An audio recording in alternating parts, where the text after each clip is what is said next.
अस्सलाम वालेकुम, मैं हूं हसन जफर और ये है फेडरल पोस्ट। आज हमारे साथ मौजूद हैं पाकिस्तान तहरीक इंसाफ यूके चैप्टर से राना हामिद अफजल साहब और नासिर मीर साहब, और हमेशा की तरह हमें ज्वाइन करेंगे चाइना से डॉक्टर हसनैन साहब।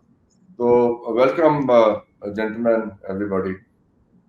ये सूरत हाल ये है कि पंजाब में मुस्लिम लीग नून की हुकूमत बन चुकी है और वफाक में बनने जा रही है, लेकिन वफाक में अभी एक रुकावट है। वो ये है कि सदर आरिफ अलवी साहब ने ये नुक्ता उठाया है कि क्योंकि असेंबली की तश्कील अभी मुकम्मल नहीं हुई है, यानी पीटीआई को जो उनको रिजर्व सीट्स मिलनी थी वो अभी नहीं मिली हैं, तो इसलिए नामुकम्मल असेंबली का इजलास बुलाया नहीं जा सकता। इस पे मुस्लिम लीग नून और पीपल्स पार्टी के रहनुमाओं ने यह कहा है कि सदर साहब एक दफा फिर आइन शिकनी कर रहे हैं। तो नासिर मीर साहब, मैं आपसे चाहूंगा कि आप इस पे तबसरा फरमाएं कि ये क्या सूरत हाल है और ये आइन शिकनी का जो इल्जाम है उसको आप कैसे रिस्पॉन्ड करते हैं? जी बिस्मिल्लाहिर्रहमानिर्रहीम। सबसे पहले डॉक्टर हसन जफर साहब और डॉक्टर हसनैन भाई, आपका शुक्रिया। और मेरे साथ पीटीआई यूके के जनरल सेक्रेटरी, बड़े दबंग जनरल सेक्रेटरी हैं, हामिद अफजल साहब हैं, और तकीर भुट्टर साहब आ गए हैं जर्मनी से। हमारे बहुत सीनियर मोस्ट बड़े रेवोल्यूशनरी लीडर हैं हमारे, और मैं इनको फॉलो भी करता हूँ, बड़े भाइयों की तरह हैं। बहुत एक्टिव, एक जो एक्टिव होते हैं, एक सुपर एक्टिव, ये सुपर एक्टिव लोगों के अंदर शामिल होते हैं। आपकी इजाजत से सर, आपने कहा कि कानून शिकनी ये नहीं कि अवाम ने वोट किसी और को दिया और आपने रिजल्ट नहीं दिया फॉर्म 45 के मुताबिक, और फिर 2-2.5 हफ्ते हो गए हैं, अभी तक आप रिजल्ट चेंज करके तो दूसरे हारे हुए लोग को जिता रहे हैं। कानून शिकनी ये नहीं कि आपने एक हारी हुई खातून को पंजाब का वजीर आला जबरदस्ती नामजद करवाया। कानून शिकनी ये नहीं कि कल जो रिवील हुआ है कि आपने speaker Punjab assembly gun point पर वहां पे चीमा साहब हथकड़ियां लेके पहुंचे और कहा कि आपने अभी आपने ये इंतखाब करवाना है, अदरवाइज ये जरा बेटे की आवाज सुने। उनकी बेटे की आवाज सुनाई गई कि इसको हमने हॉस्टेज बनाया हुआ है। कानून शिकनी ये है, कानून शिकनी ये है कि साबका वजीर आजम जिनको साबका बनाया गया, उनको जिस तरीके से उतारा गया और फिर उनको जेल के अंदर जेली मुकदमात का सामना है, कानून शिकनी ये है। और जो सदर साहब ने कहा, उन्होंने एज पर कॉन्स्टिट्यूशन जो उनका राइट बनता है उसके मुताबिक उन्होंने कहा कि ये कानून कहता है, ये आइन कहता है। तो कानून क्या है, ये आइन क्या है? क्या ये कानून जो खुद बना रहे हैं, रोज चेंज करते हैं, ये कोई जो कॉन्स्टिट्यूशन ऑफ पाकिस्तान है, ये कानून उसके वहां से निकलने चाहिए, ना कि ये डिक्टेटरशिप जो कानून बना रही है। शर्म आनी चाहिए उन लोगों को। ये वही लोग हैं जो इसको उछाल रहे हैं, जो 8 तारीख को दुआई दे रहे थे मीडिया के बैठ पे कि पीटीआई के मुंतखब नुमाइंदों को जजाद अरकान है, उनके साथ ज्यादती की गई है। कानून शिकनी ये है कि 135 सीट्स आपने मीडिया के ऊपर डिक्लेयर कर दी हुई थी और उसको आपने खत्म करके 90 पे लेके आए। कानून शिकनी की बात कहाँ तक ये करेंगे? मेरा तो ख्याल है कि शर्म आनी चाहिए उन लोगों को जो ये समझते हैं कि सदर साहब कानून शिकनी कर रहे हैं। Over to you sir. Doctor साहब, आप जरा टेकअप कीजिए डिस्कशन को। आप जो भी नासिर मीर साहब ने फरमाया, कैसे देख रहे हैं आप इस सूरत हाल को, and how would you like to take it further? अच्छा सर, सबसे इम्पोर्टेंट बात तो ये है कि जो सुन्नी इत्तेहाद कौंसिल को मखसूस नशिस्तें अलॉट करने का फैसला जो है वो आज भी नहीं हो सका। अच्छा, इस तरीके से समझ लें कि इलेक्शन कमीशन में सुन्नी इत्तेहाद कौंसिल की खसूसी नशिस्तों और इनके खिलाफ 6 दरखास्तों पर समाअत 1 रोज के लिए मुलतवी कर दी। मजीद इन पर यह हुआ कि chairman Peoples Party Bilawal Bhutto ने कहा कि आरिफ अलवी के लिए बहुत से कानूनी मसाइल बनने वाले हैं। आरिफ अलवी पर तो कानून तोड़ने के 2 मुकदमात होंगे। इसके अलावा उन्होंने कहा कि आसिफ जरदारी के सदर मुंतखब होने के बाद वो खुद गवर्नर मुंतखब करेंगे। अच्छा, एक तो चीज मैं क्लियर कर दूं कि इसका मैंने आर्टिकल्स देखे हैं आइन के। नॉर्मल प्रैक्टिस ये रही है कि हमेशा से जो है वो सदर सेनेट के इलेक्शंस के बाद होता है, ये रवायत है। लेकिन इस दफा की रवायत तब्दील कर दी गई है और सदर जो है उनका जो है वो पहले उनका इंतखाब हो जाएगा ताकि वो गवर्नर अपनी मर्जी के चुन सकें। अच्छा, पीटीआई की पोजीशन, आपके पीपल्स पार्टी की पोजीशन सारी आपके सामने है और उन्होंने सारी वो पोजीशन दी है जिसके ऊपर वो अकाउंटेबल नहीं है। यानी सादा लफ्जों में अवाम उनको पकड़ नहीं सकती, गिरबान से नहीं पकड़ सकती, क्योंकि उनके पास ऐसी पोजीशंस नहीं है जिससे वो डायरेक्ट राब्ता कर सकें। नुकसानदेह अमल यहां से शुरू होता है कि दो जगहों के ऊपर आपकी हुकूमत बन गई। एक वफाक के अंदर, जहां पर फॉर्म 47 के तहत तो शहबाज शरीफ जीता होगा, लेकिन फॉर्म 45 के तहत नहीं जीता। इसी तरीके से आपको ये भी याद होगा कि वहां अब्दुल्ला साहब के नाम का एक आदमी थे और ओपोनेंट थे नवाज शरीफ के 1984 में, और वहां पे बीबी पाक दामना वाला वो कॉन्स्टिट्यूएंसी थी और वहां पर जो है वो बिजली चली गई थी, रात को वो हार रहा था और सुबह वो जीत गया। इसी तरीके से ये उसी बाप की बेटी है जिसने नाजायज हुकूमत बना ली है। और इस तरीके से जो आपके मैंने अर्ज की थी इसी हमारे मोतबर पैनल्स के सामने कि मैंने आपको ये अर्ज की थी, आपने कहा था कि हमारे जो हैं वो लोग नहीं बिकेंगे। बात यह है कि आप में से कई लोग नहीं बिकते, लेकिन 22 अरकान बिके। ये मेरी जो खबर थी वो दुरुस्त थी। मैंने ऑफ कोर्स पीटीआई के हक में ही बात की थी और मुसलसल में हक में बात कर रहा हूं और करना चाहता रहूंगा।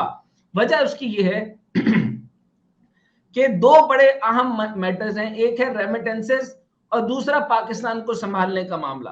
पाकिस्तान को संभालने का मामला सारा का सारा आईएमएफ के पास है। बिजली, गैस और पेट्रोल बढ़ने वाला है। आप जितने ओवरसीज पाकिस्तानी यहाँ बैठे हैं, सिर्फ पाकिस्तानियों को पैसे भेजेंगे, अपने खानदानों को पालेंगे और वो और इन रिटर्न आपको क्या मिलेगा? कुछ भी नहीं। आपको ना वोटिंग राइट्स मिलेंगे, ना बाकी मामला मिलेंगे। और एहसन इकबाल ने जो गुफ्तगू ओवरसीज के बारे में कर चुके हैं वो आपको पता ही है। हालत इस टाइम पर यह है कि इस टाइम पे 220 सीट्स लेकर 22 अरकान जो हैं वो आपने हॉर्स ट्रेडिंग के नतीजे में खरीदे और वो पीटीआई के लोग थे। इमरान खान की पीछे तस्वीर लेकर वो जीते और लोटे होकर इस असेंबली में बैठ गए हैं। एक बात तो मैं आपको बता दूं कि ये पहले से एक चीज प्रियम्बल सेट कर लें, मैं इसको मईशत की बुनियाद पर कह रहा हूं कि पंजाब की हुकूमत मरियम से 6 महीने नहीं चलनी।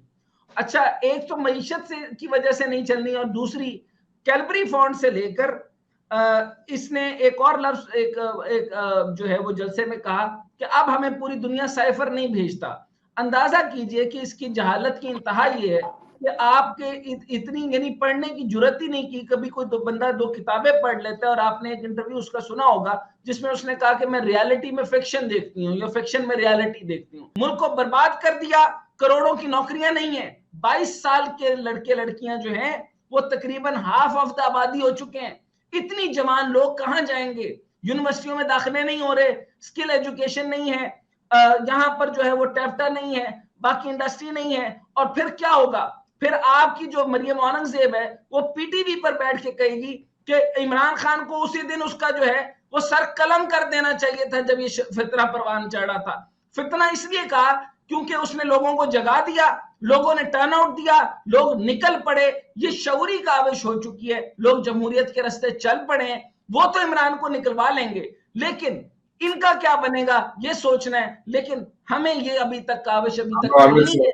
आपने अभी तक यूथ को वापस लेकर आना है। लेकिन इसमें मैं इंपॉर्टेंट बात करूंगा, मैंने जो पहले भी बात की थी, ओवरसीज के सब लोगों से रिक्वेस्ट है कि मुझे I have a huge doubt on barrister Gauhar, I have a huge doubt on Marwat. आप लोगों को इसके ऊपर कुछ देखना चाहिए। आपको खान साहब की पार्टी को ऑर्गेनाइज करना होगा, वरना काउंसिल का मसला आप समझ लीजिए। मैं फिर अर्ज करने लगा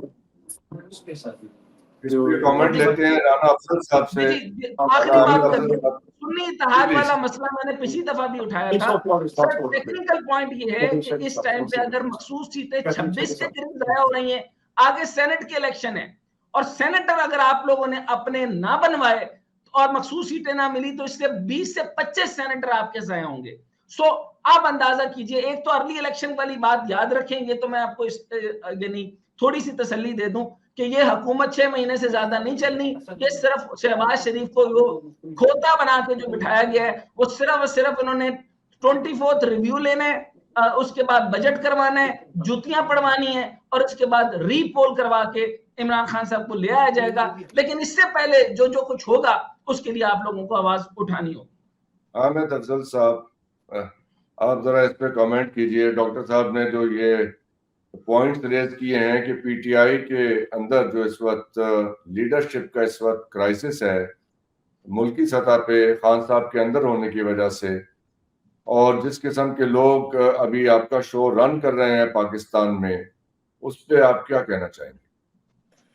तो बिस्मिल्लाहिर्रहमानिर्रहीम जी, सबसे पहले तो नासिर मीर साहब आपको सलाम, और हुसनैन जावेद साहब और तोकीर बुटर साहब। बिल्कुल जी, अभी नासिर मीर साहब और जावेद भाई ने जिन चीज़ों की एक्चुअली क्राइसिस तो हमारे लिए सबसे बड़ा ये कि हमारी पार्टी का जो चेयरमैन है खान, वो खुद मौजूद नहीं है, और सेकंड जो लीडरशिप है आपको पता है, या तो छोड़ गए थे पार्टी, और जो मुझे लगता है राणा साहब का सिग्नल ड्रॉप हो गया जी तकीर बुटर साहब से हम करते हैं। बुटर साहब, आप जरा थोड़ा सा कैमरा एडजस्ट कर लीजिए अपने लिए, आगे तरफ फ्रेम के अंदर सेट हो जाइए ताकि हमें आपका अच्छा व्यू मिल जाए। जी, yes, this is very good, thank you so much. या जी, सबसे पहले तो आप सब जरा सेंटर में कर लीजिए खुद को, काइंडली थोड़ा सा सेंटर में कर लीजिए खुद को, ठीक है? जी जी जी, बहुत सबसे पहले तो खान साहब के खूबसूरत गुलदस्ते को सलाम। सॉरी, राणा साहब के सिग्नल ड्रॉप हो गए, तो मुझे उनकी बात को आगे ही लेना चाहिए। डॉक्टर हुसैन जावेद साहब ने जो बातें की हैं, मैं उनको 100% उन पे एग्री हूँ, और हम ओवरसीज़ को उनकी बात को आगे लेकर चलते हैं कि हम ओवरसीज़ को चाहिए कि सिर्फ रेमिटेंस ही ना भेजें अपने अजीज़ व कारब पाकिस्तान में। आगे रमज़ान आ रहा है, DHA वगैरह या उनके जितने भी आर्मी पब्लिक पॉइंट्स हैं, उनके जो पार्क्स हैं, जो भी है उसका बाइकाट किया जाए। हर पाकिस्तानी जिसने खान साहब को वोट दिया है, खान साहब को फॉलो कर रहा है, वो किसी भी इनकी प्रोडक्ट ना ख़रीदे, ना उस पर जाए। ये सिर्फ ईद तक ये कर लें तो इनको वो पंजाबी चानन हो जाएगा। दूसरा, हमें ओवरसीज़ को जितना ज़्यादा आवाज़ उठानी चाहिए, वो हम लोगों को आवाज़ उठानी चाहिए हर फोरम पे। अभी हम अफसोस के नासिर मीर साहब उस अपनी हमारी मीटिंग हुई थी यूरोपियन पार्लियामेंट के ह्यूमन राइट के चेयरमैन जो हैं, उनकी एक ज़बरदस्त पोस्ट है। उन्होंने हमें ऐसे ट्रीट किया कि जिस तरह हम पाकिस्तान का सरकारी दौरा कर रहे हैं। अफसोस के नासिर मीर साहब उसमें शामिल नहीं हो सके, लेकिन हम अल्हम्दुलिल्लाह 10 मुख्तलिफ कंट्रीज से हम 10 दोस्त मिले। उन्होंने बहुत अच्छा हमें ट्रीट किया, और उसने वादा भी किया था कि हम लोग आपको जहाँ तक हो सका हम आपकी आवाज़ ऊपर पहुँचाएंगे। वो चूँकि जर्मन थे, मैंने उससे एक बात और कही कि हमारी आबादी जो है तकरीबन 60% नौजवान है। अगर आपने इस दफ़ा उनको ना संभाला तो आप याद रखें कि उनमें से खान साहब ने हम लोगों को क्या कहता है कि एक तस्बीह के दाने की तरह इकट्ठे किया हुआ है। वो अगर धागा टूट गया तो हम लोग बिखर जाएंगे। उसमें अक्सरियत जो अपने घर बार बेचकर यूरोप आ सकती है, तो आपने 250 मिलियन तो नहीं तो कम अज़ कम आधे पचाधे यूरोप की तरफ भागेंगे। जो यूरोप ना आ सके तो वो दहशतगर्द तंजीमों के हथे चढ़ जाएंगे। वो नौजवान अगर उस तरफ गए या इस तरफ आए, ये दोनों आपके लिए बहुत मुश्किल होगी। तो उसने ऐसे करके देखा जैसे मैंने एक अजीब बात कर दी है, तो अजीब बात नहीं है ये। तो प्लीज बुटर साहब, मैं जी सर, हैरान हूँ कि आपने बड़ा ही शानदार तजिया पेश किया, और ये एक नया ऑप्टिक है और बहुत ही बड़ा अच्छा एनालिसिस है आपका। बहुत शुक्रिया। तो इसलिए हम लोगों को जिस जिस फोरम में भी हम लोग आवाज़ उठा सकते हैं, हम लोगों को आवाज़ उठानी चाहिए।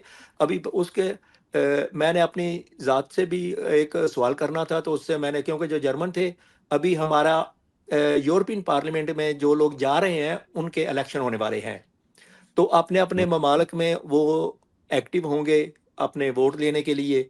हमें वो भी सोर्स इस्तेमाल करने चाहिए, उनको मिलना चाहिए।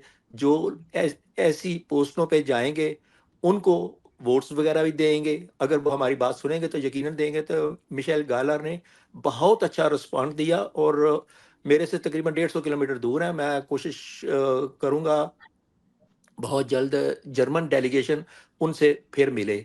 हम हमारा अब हमने 3 मार्च को प्रोटेस्ट रखा हुआ है बायरन म्यूनिख में, बहुत बड़ा शहर है, जो आप सब जानते हैं। तो उसमें उसमें हमारी जो एक तो प्रोटेस्ट है, दूसरा हम लोगों ने कोशिश करनी है कि वहाँ की जो लोकल सियासत उनसे भी मिले।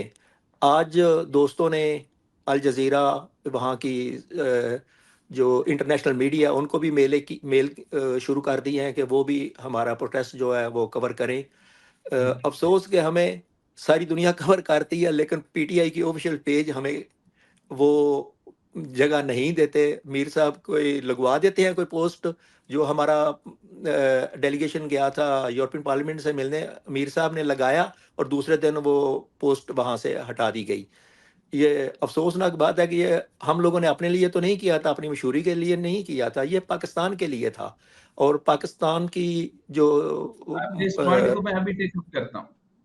जी, राना हामिद अफजल साहब ज्वाइन करने की कोशिश कर रहे हैं। आ जाते हैं तो फिर हम उन्हें कहते हैं कि डॉक्टर साहब ने जो पॉइंट रेज किया था पीटीआई में, इस वक्त जो लीडरशिप का प्रॉब्लम चल रहा है, तौकीर भुट्टर साहब ने जो बात की है मैं इसको रिस्पॉन्ड करना चाहूंगा। जी जी प्लीज डॉक्टर साहब आप कीजिए। अच्छा, सबसे इम्पोर्टेंट बात यह है कि सर मैं बहुत ज़्यादा खराज तहसीन पेश करना चाहता हूँ कि तौकीर भुट्टर साहब को, नासिर मीर साहब को, ये सब वो लोग हैं, हामिद अफजल साहब को, यानी इतने शानदार लोग हैं जो कि ये अपने अपने माल पर, अपने मेहनत पर, अपने खर्चे के ऊपर, अपने मामलात के ऊपर एक निहायत शानदार तंजीम साजी किए हुए हैं। हमारे साथ मसला सर पहले भी ये रहा है, और मैं इसकी 2 डिवीजन देखता हूँ। पाकिस्तान को जो है वो नालायक लोगों ने जो है वो कब्जा किया हुआ था। इसकी सबसे पहली एग्जांपल मैं एक देना चाहता हूं कि ये वो लोग हैं जो मुस्तनद लोग हैं, जो कि वर्कर्स हैं और काम कर रहे हैं। आपको मैं एग्जांपल देना चाहता हूं कि सर फैसल वाडा की, फैसल वाडा का आपको पता है कि वो एक जो है ना, वो सिर्फ अमेरिका में पैदा हुआ था, वो कोई बड़े बिजनेस घराने में नहीं था, और उसकी जो कंपनी थी वो वाडा एंटरप्राइज, ये एक निहायत छोटी कंपनी है। यूं समझ लीजिए कि कराची स्टॉक एक्सचेंज में भी लिस्टेड कंपनी नहीं है। अच्छा, चोरी चकारी का पैसा, और चोरी चकारी के पैसे के बाद इसने अपने एक मुलाजिम के पास जो है उसको जमा किया हुआ था, और उसके बाद से जो है ये मामला चलाता रहा। और फिर उसके बाद इसके जो है वो इसके ब्लैक पैसे को एक कवर देने के लिए इसने सियासी मामलात के अंदर खान साहब को जो है वो उचक लिया, और गुफ्तगू करते करते ये करीबी सर्कल के अंदर आ गया। आपके करीबी सर्कल के अंदर फवाद चौधरी, फैसल वाडा, और मैं बहुत सारे नाम लेना चाहता हूं, जहांगीर तरीन हो गया, अलीम खान हो गया, ये सारे वो मतलब परस्त लोग थे। और ये आपको पता है खान साहब ने स्टैंड लिया था कि रावी के अंदर तो भाई तुम्हारी सोसाइटी नहीं बनानी ना, इस बात से नाराज हुआ तो वो वहां से चला गया। लेकिन मैं आपको ये बता रहा हूं कि ये वो खौफनाक चेहरे हैं कि जो आपके पीटीआई को, खान साहब was surrounded by idiots, Khan साहब वाज सराउंडेड बाय इडियट्स। ये मेरे सारे के सारे जो हैं वो यूके के भाइयों को और इंग्लैंड के भाइयों को मेरी ये बात माननी पड़ेगी। मैं उस जमाने से 3 साल जो है वो उनको देखता रहा, मैंने करीब से देखा। इब्रारुल हक नाम का आदमी, 3-4 वो जो है वो जो चेस्ट शेव किए हुए लोग जो है वो उनको घेरे रखते थे, और सारे वो लोग जो कि निहायत ही गलीज तरीकेकार के लोग थे, उन लोगों ने समहाउ खान साहब को हाईजैक कर लिया। इसी तरीके से अब जो है वो हाईजैक जो हुआ उसके अंदर शेर अफजल मरवत की, मुझे यकीन है कि ये जो इंग्लैंड के लोग हैं, क्या उसकी सिगरेट के जलाने और बुझाने और बढ़ जाने को तो पसंद नहीं करते होंगे। मेरा नहीं ख्याल बनता कि वो लफ्ज जो है वो बढ़ जाने की सिर्फ एक क्रेडिबिलिटी या कैपेबिलिटी बनेगा। मसला ये है कि खान साहब इस पे लीडर हो गए, लीडर है पूरा ओवरसीज, पूरा ओवरसीज खान साहब को मानता है, लेकिन उनके इर्द गिर्द जो थे वो सारे लड़के लोग, इनके लिए सर अभी ओवरसीज को काम करना ये सब पड़ेगा, क्या कहेंगे इसके ऊपर? एक तजवीज़ करनी पड़ेगी, खान साहब के साथ मिलना पड़ेगा। असल में बात ये थी सर, क्यों नहीं बनी पीटीआई पार्लियामेंटेरियन, क्यों नहीं बनी पीटीआई का जो है वो एक सेक्ट अलग से बना लेते, और आज जो है वो तंजीम साजी अल्टरनेट के ऊपर जाना चाहिए था, क्योंकि उनको पता था कि ये सारे की सारी अशराफिया में से निकलकर खान साहब एक गरीब की आवाज बनने जा रहे हैं, एक मिडिल क्लास की आवाम की आवाज बनने जा रहे हैं, ओवरसीज को राइट्स देने जा रहे हैं। 1 करोड़ 90 लाख से 1 करोड़ ओवरसीज है, उसकी आवाज सिर्फ खान साहब थे। तो आज मुझे ये बताइए कि अब जो है आपको लगता है कि बैरिस्टर गौहर इनका हक देगा? मैंने आपको कहा था नहीं देगा। इधर जो इसके इर्द गिर्द जो अब टीम आ गई है, इसमें असद उमर ने जितना बड़ा नालायक आदमी था, उसकी तारीख आपने देख ली। 8 महीने आईएमएफ नहीं गया, इसकी अकल गिट्टों में चली गई थी। सर पॉइंट ये है कि ये अच्छा हो गया, जो कुछ हुआ अच्छे के लिए हुआ, अब प्रोसेस हो गया है। मेरा सिर्फ आप लोगों से रिक्वेस्ट है, नासिर मीर साहब से, तौकीर भट्ट साहब से, हामिद अफजल साहब से, कि अपनी तंजीम साजी बेहतर कीजिए, और खान साहब के करीब जो इडियट्स हैं उनको हटाकर फिर से पीटीआई जो है, पीटीआई तो इंशाल्लाह आएगा, खान साहब भी आएंगे, लेकिन अगर ये लोग रिपीट होते रहे फिर मामला बहुत खराब होंगे। मीर साहब जी, शुक्रिया सर। जो बातें कोई बात, जो बातें डॉक्टर हसनैन कर रहे हैं हमारे दिमाग के अंदर है, हमारी जुबान के ऊपर है, हमारे नर्व्स के अंदर है। लेकिन रियलिटी ये है कि मैं तो साल से पार्टी के साथ हूँ। मुझे पता है कि जो पार्टी जिस तरीके से 2013 के बाद 18 के बाद जो डेवलप हुई, जिन लोगों को खान साहब के बाद हम समझते थे कि यही पार्टी का असासा है, मैं किसी का नाम नहीं लेना चाहता, यू नो वेरी वेल, वो सब लोगों ने, किसी ने ठेके के मद में आया तो उसको हमने निकालना पड़ा, किसी ने शुगर माफिया का किरदार अदा किया तो खान एक दयानतदार, ईमानदार, सच्चा मुहिब वतन पाकिस्तानी है, उसने अपने किसी साथी का लिहाज नहीं किया। उसने सबसे पहले, उसने कहा भी था, उसने सबसे पहले अपने जिस किसी का भी उसको पता चला कि इसने पार्टी के अंदर बदयांती कर रहा है या करने की कोशिश की है या पार्टी को इस्तेमाल करने की कोशिश कर रहा है, तो उसने हुकूमत में आने के बाद तो खान ने उनको साइड पे कर दिया। जो लोग रह गए थे, जो लोग पार्टी के जनरल सेक्रेटरी थे, पार्टी के बड़े बड़े थे, अब हमें पता था कि ये लोग पार्टी का जो नैरेटिव लेके आगे चलेंगे, क्योंकि खान के ऊपर सख्ती है, तो वो लोग तो रेत की दीवार साबित हुए। उन्होंने भी प्रेस कॉन्फ्रेंस करके तो पार्टी का जो भी कोई कुछ ली जेन्युइनली मजबूर हो गए, और कुछ लोग मफाद परस्ती में पीछे हो गए। कुछ, मेरे लफ्ज सुनिएगा सर, कि कुछ लोग genuinely they are the victim of circumstances, they have been pushed to resign and do the press conference. कुछ जो है वो अपनी मफाद परस्ती में छोड़ गए। Those who are victim of circumstances, हमारे लिए आज भी वो काबिले जो है वो फख्र है, और हम उन पे खान साहब भी पूरा इत्मीनान करते हैं। लेकिन एक सिर्फ बात सुनिएगा, इसमें खान साहब एक इम्पोर्टेंट बात मैं आपके सामने अर्ज करता हूँ। आपको ये बात पता है कि खान साहब की जो है वो नईम बुखारी साहब के साथ खास मुलाकात हुई थी। अच्छा, जब उनकी एज का मैटर था तो ये फवाद चौधरी था जिसने ये सारा का सारा मैटर करवा के नईम बुखारी जैसे बावकार आदमी को पीटीआई से साइड पे कराने के लिए उनको वहां से पीटीवी की जो चेयरमैनशिप दी गई थी उनसे हटाया। फिर उसके बाद ये सारा का सारा घपला करके उनको हमेशा हमेशा के लिए साइडलाइन किया, और खान साहब की मौजूदगी में नईम बुखारी साहब की बेतौकीरी की। इसका जवाब देना चाहूंगा। नहीं, आप मुझे ये बताइए कि ये सारे मैटर्स होते रहे तो आप लोगों में से सबको, खास लोगों को उनकी मजबूत दीवार बनना चाहिए था। आप लोगों को उनका जो है वो कौंसल बनना चाहिए था, आपको उनको एडवाइस करना चाहिए था कि देखना चाहिए कि नईम बुखारी जैसे आला ज़र्फ लोगों के मुकाबले में फवाद चौधरी जब आएगा तो किस तरीके से पार्टी ने चलना था और क्या क्या मामला होने थे। आपको पता है सारे के सारे बिच्छू साबित हुए कि 9, 10, 12, 15 लोग जितने मैं नाम ले रहा हूँ उन्होंने खान साहब का बेड़ा गर्क करवा दिया और यही साजबाज के अंदर मामला काम खराब करते रहे और फिर आप सारा का सारा मामला जानते हैं। मुझे पूरी उम्मीद है कि खान साहब इंशाल्लाह अगले हफ्ते में अगर बेल्स हो जाती हैं, बाहर आ जाते हैं, तो वो इन चीजों से उन्होंने जरूर सबक सीखा होगा कि देख तक ले। अब पार्टी में जो नए लोग हैं इस वक्त, जो सेकंड टीयर की लीडरशिप है, स्वाय चांद देख के मैं कहूंगा कि उमर यूब बेशक, मुझे पता है कि किस तरीके से ओवरसीज के साथ वो इंटरेक्शन कर रहे हैं, ओवरसीज के राय वो ले रहे थे फ्रॉम द डे फर्स्ट। तो कुछ लोग जो छोड़ गए, कुछ लोग वो मफाद परस्ती में छोड़ गए, अब वो भी किरदार हमारे सामने है।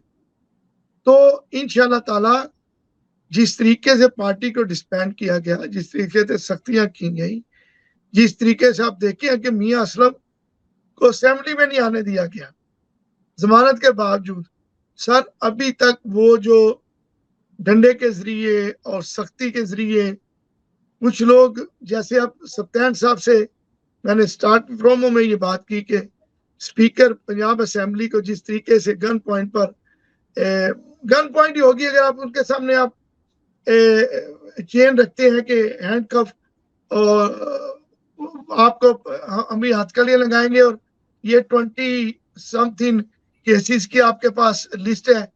तो ये देखिए अभी तक वो चीजें उससे नहीं निकली। जो हमारा जो हमारा सर मैं लेट मी मेरी बात अगर सुन रहे हैं तो मैं आपको एक बात अर्ज करना चाहता हूँ। आपको ये पता है कि हामिद रजा और जो राजा नासिर अब्बास साहब हैं, इन दोनों का ताल्लुक कहां से है? और मुझे ये बताइए, क्या नदी दरिया ये समंदर में गिरा करते हैं या समंदर जो है वो नदियों में गिरा करते हैं? तो मैं यहाँ पर ये अर्ज कर रहा था कि अल्टरनेटिव सिस्टम के पास सोचिए, पीटीआई सर बात पता है क्या पार्टी के लाने का सोचिए। सुन्नी इत्तेहाद कौंसिल के हामिद रजा साहब आईएसआई के आदमी हैं।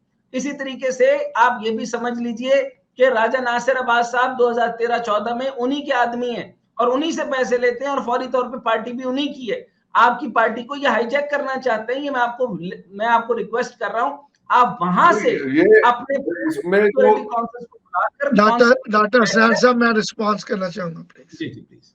डॉक्टर साहब देखिए, हमारे पास कार्ड्स बड़े लिमिटेड है खेलने के लिए।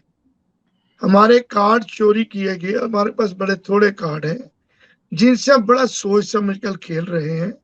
हमारा मकसद ये है कि हमारे कायद पर जो मुकदमात में उनकी जमानत हो जाए, वो बाहर है। पार्टी का जो सेकंड टीयर की लीडरशिप है उनको साथ लेकर हम दोबारा कोई, आपने कहा कि वकला हजरात हमारे पास जो मौजूद था, वकला हजरात ने, मैं जरूर दाद देना चाहूंगा, उन्होंने जरूर पार्टी को जो नैरेटिव है उनको थोड़ा शेप अप किया है और लोगों को खड़ा किया। उसका रिजल्ट ये है, इमरान खान साहब तो अंदर है, मेजर लीडरशिप अंदर है।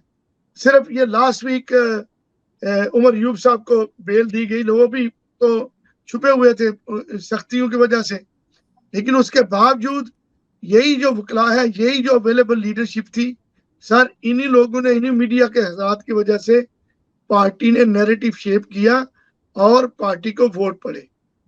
सर आप ये भी तो दाद दें कि हमारे पास जो मौजूद था हमने उसको यूटिलाइज किया और उन्होंने पार्टी का इस वक्त साथ दिया है। हम किसी ब्लेम इस वक्त सर हम किसी ब्लेम गेम में नहीं जाना चाहते। भुट्टर साहब को शामिल गुफ्तगू करते हैं। भुट्टर साहब ये बताइए कि ये जो आप सुन रहे हैं गुफ्तगू मीर साहब की, डॉक्टर साहब की, क्या स्ट्रेटेजी आपको आप एडवाइस करेंगे अपनी पार्टी को कि अब आगे जो भी क्राइसिस है आपकी, तो ये पार्टी को कैसे ऑर्गेनाइज करें और कैसे आप क्या स्ट्रेटेजी सियासी लेके आ? सर मैं तो एक अरसे से खान साहब से दरख्वास्त कर रहा था शुरू से कि अगर आपने मिसाल के तौर पे 2018 में भी अगर आपने किसी को टिकट देनी है, मिसाल के तौर पे मेरा पाकिस्तान में गुजरांवाला से तौलक है, तो एक ओवरसीज पाकिस्तानी गुजरांवाला से उस बंदे के बारे में आप जांचें, उससे पूछें। मैं Exactly. जो अपने हलके के कैंडिडेट के बारे में बता सकता हूँ, कोई और नहीं बता सकता। बहुत इसी दुरुस्त तरह बात। ओवरसीज जो है वो पाकिस्तान से, पीटीआई से बेलौस प्यार करते हैं। उन्होंने जो तजावीज़ देनी थी वो 100% सही होनी थी, किसी लगी पिटी के बगैर। Exactly. वहाँ किसी ने कोई नहीं सुनी। दूसरा, अभी हम लोग वाकया जो किसी पे जिस तरह मेरे साहब ने भी कहा, हमें इस वक्त किसी ब्लेम में नहीं पड़ना चाहिए।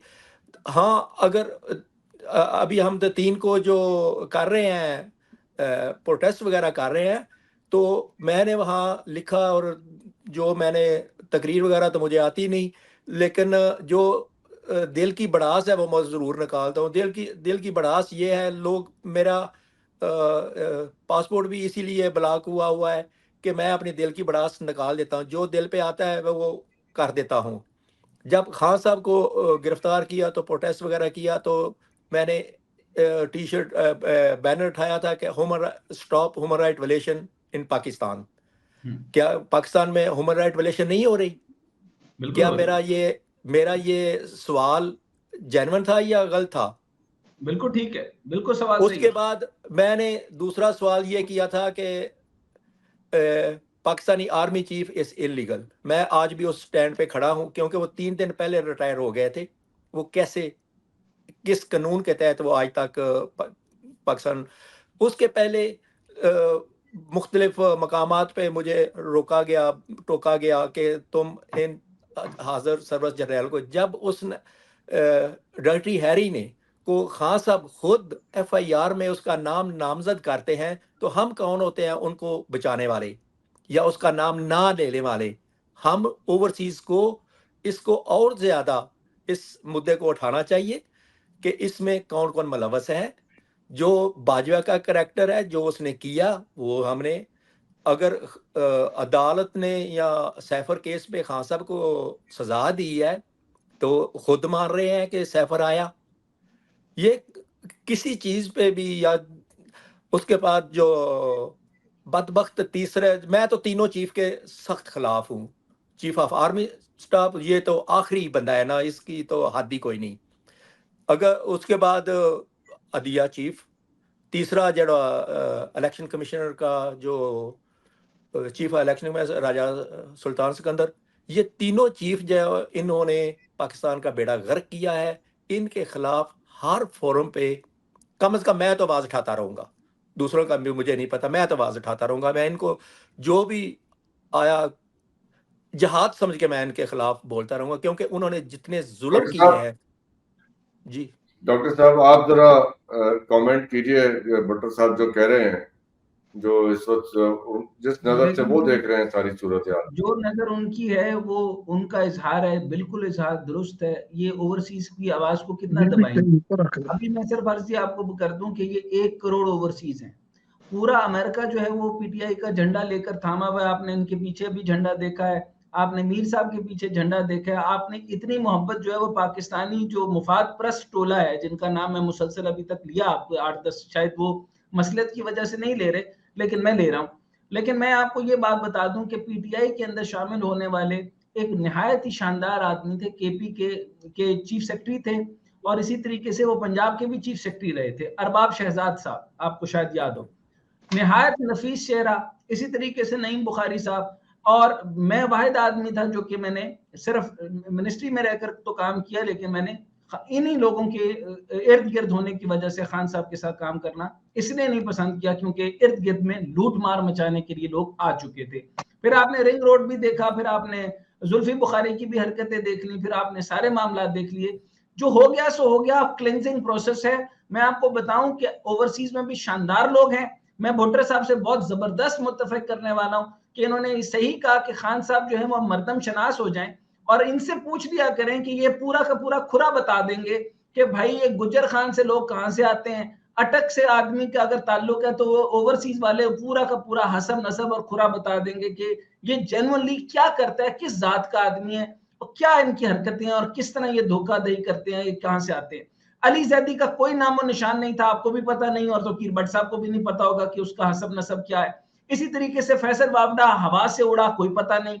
फैसल जो है वो जो खान साहब के जलसों के अंदर तकरीरें करता था, तो उसका भी हालात पता है। नईमुल हक होते थे मरहूम, अब उनके बारे में नईम बुखारी साहब कहते थे खुदा उन्हें करवट करवट जहन्नम रसीद करे, इतने गंदे आदमी थे।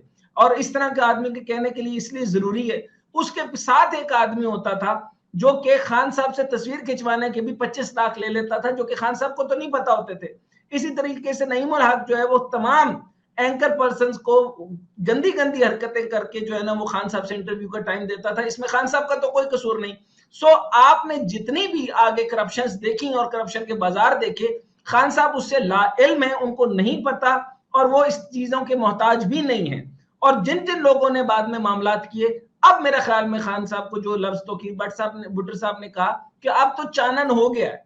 अब चानन होने के बाद ओवरसीज का हक बनता है कि नई तंजीम साजी के लिए खड़े हो जाएं। मैं फिर कह रहा हूं बैरिस्टर गौहर ठीक आदमी नहीं है, मरवत को साइड पे कर दें और आपके लिए बैरिस्टर अली जफर जो है वो मौजू आदमी है, बेहतर आदमी है, अपनी तंजीम साजी के लिए सही जब लोगों को सिलेक्ट करें।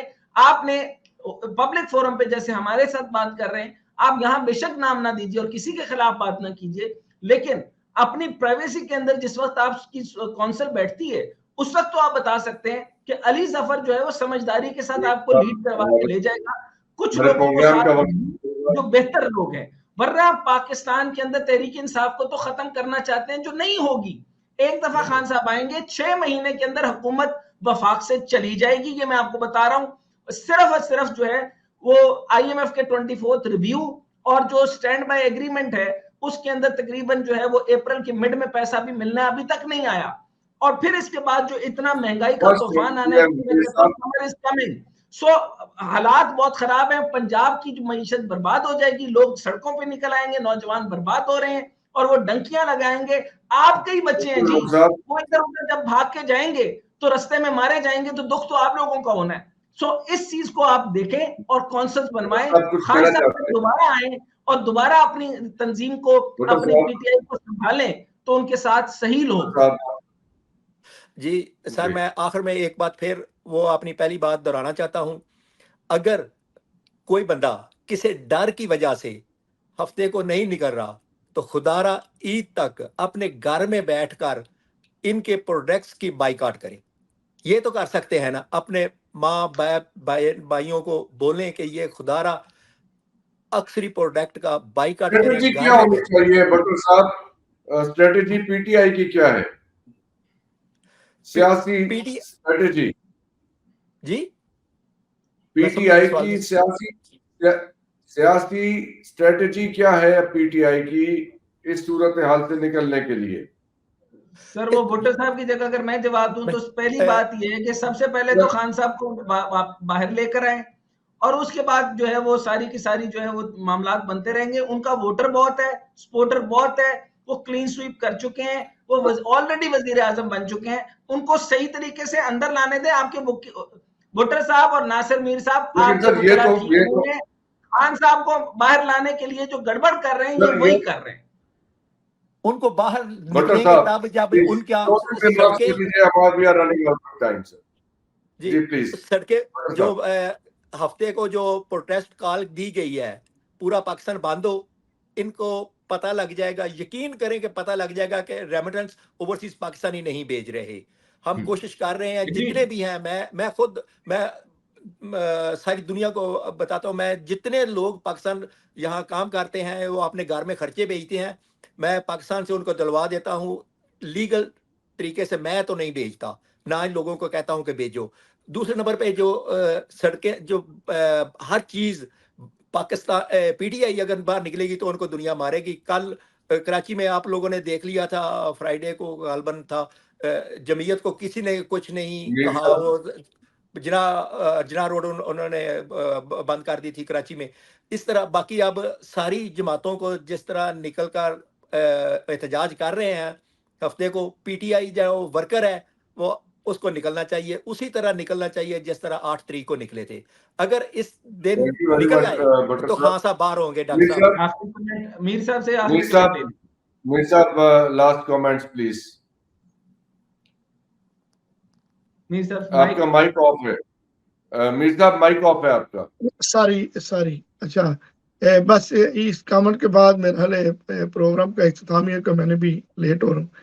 अच्छा बात यह है कि जो डॉक्टर हसनात साहब ने एंड पे बात की है, बात वो है अभी पार्टी की है। जो आपका सवाल था कि पार्टी की स्ट्रेटजी क्या है, पार्टी की स्ट्रेटजी ये है कि हमने समहाउ पहले खान साहब की जमानत करवानी है और उनको बाहर लेके आना है। हमारे बहुत से कैदी ओवर 12,000 लोग जो है वो पाबंद सलासल है, हमने उनको पहले बाहर लेके आना है। हम एक स्ट्रेटजी के तहत, एक रवैये के तहत, हम अगर ओथ नहीं लेते तो हम वैसे ही बाहर हो जाते, तो हमने ओथ भी लेने हैं।